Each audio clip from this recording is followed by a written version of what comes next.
Hey Burkina Faso, welcome to episode 3 of Countdown to June. The clock is ticking louder. From Ouagadougou to Abidjan, from the embassies to the battlefields, the game hasn't changed, it's just wearing a different face. Today, we ask the hard question. From Sankara to Traore, is it the same playbook? Western powers once silenced Sankara with bullets and lies. Now, decades later, Traore faces the same storm. Coup attempts, foreign meddling and a digital war for Africa's soul. This isn't just about Burkina Faso anymore. It's about the entire Sahel and whether this generation will fall for the same trap twice. Let's dive in. From Sankara to Traore, same playbook, exposing the ghosts behind the coup plot. General Langley's public commendation of Ivorian military forces as a cornerstone of regional stability, coupled with his emphasis on counterterrorism cooperation, paints an official picture of constructive engagement. However, the timing and context of these statements, coming just days after a failed assassination attempt against Burkina Faso's President Traoré, demand deeper scrutiny. In a region where geopolitical interests are often advanced through covert means, such overtures of military partnership warrant skepticism.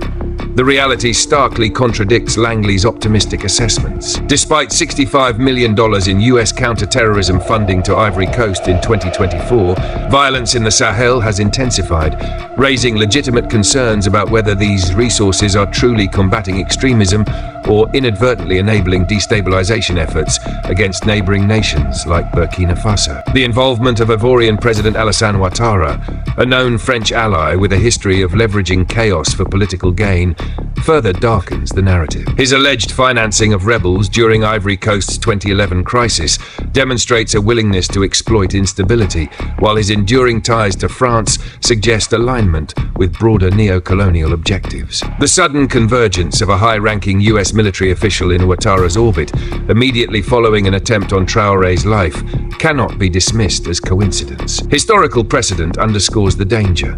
From Thomas Sankara's assassination in 1987 to Muammar Gaddafi's overthrow in 2011, Western powers have repeatedly orchestrated regime changes under the guise of democracy or counter-terrorism, only to secure resource access and strategic dominance. The rise of sovereign military governments in Burkina Faso, Mali and Niger has disrupted decades of exploitative foreign influence, particularly France's stranglehold on critical uranium and oil corridors. Traoré's defiance of this entrenched system, coupled with his Pan-Africanist vision, poses an existential threat to these interests. His removal would not only restore Western leverage over Burkina Faso's gold reserves, but also reassert control over the Sahel's resource pipeline. Yet the architects of this agenda miscalculate one critical factor: the power of a digitally connected African populace. Unlike past decades, today's citizens are armed with unprecedented access to information and platforms for mobilization. Global awareness of these shadow wars has transformed Traoré into a symbol of resistance, with millions rallying against the repetition of historical betrayals. The battle for Burkina Faso is no longer confined to its borders. It has become a litmus test for whether Africa's sovereignty can withstand 21st century imperialism. France's supposed military withdrawal from West Africa was nothing more than an elaborate illusion. By transferring command of the 43rd Bima Battalion to Ivory Coast, Paris crafted the perfect facade of retreat while maintaining its strategic grip on the region. President Traoré exposed this deception with surgical precision, warning that France had not truly left. It had simply evolved its tactics. They will no longer be visible in bases, but in embassies, he declared. They will operate through private security firms protecting corporate interests, but the soldiers remain. The uniforms are gone, but the presence endures. His words laid bare a new form of colonialism, one concealed behind diplomatic compounds and commercial ventures, its imperial ambitions intact but camouflaged. Following their expulsion from Niger, French forces quietly regrouped, establishing a new stronghold in Benin's ODNA region, strategically positioned near the borders of Mali and Guinea. Even more alarming is the so-called International Counterterrorism School in Jacquesville, Ivory Coast. Marketed as a noble effort against extremism, intelligence sources reveal its true purpose: a NATO-backed hub for destabilizing the AES alliance, Mali, Burkina Faso and Niger, monitoring resistance movements and countering Russian influence. This explains why Burkina Faso traitors fled to Ivory Coast, Coast after their failed coup.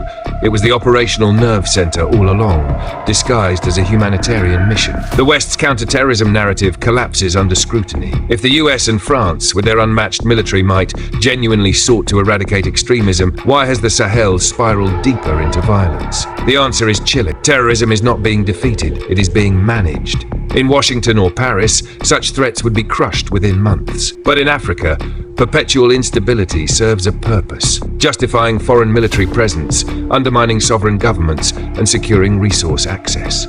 The Jacqueville School's real mandate, as confirmed by Ivorian analysts, is twofold: overthrow anti-Western AES leaders and suppress Russia's regional influence. This strategy is not new. When Traore accused Benin of hosting clandestine French bases, Western-aligned President Patrice Talon denied it, until evidence proved otherwise. Secret camps, unflagged deployments, and covert agreements allowed France to maintain control while feigning respect for sovereignty. The same sleight of hand continues in Ivory Coast, where Ouattara's regime upholds the 1961 military accords with France, ensuring its weapons and influence remain entrenched. Meanwhile, in northern Benin, French troops relocated to W National Park after Niger's expulsion, using the wilderness as cover for airlifting personnel and equipment. The world is fed a carefully curated lie, one where Western interventions are framed as altruistic, their failures blamed on African incompetence rather than deliberate sabotage. But the pattern is undeniable. From Sankara's assassination to Gaddafi's lynching, and now Traore's targeting,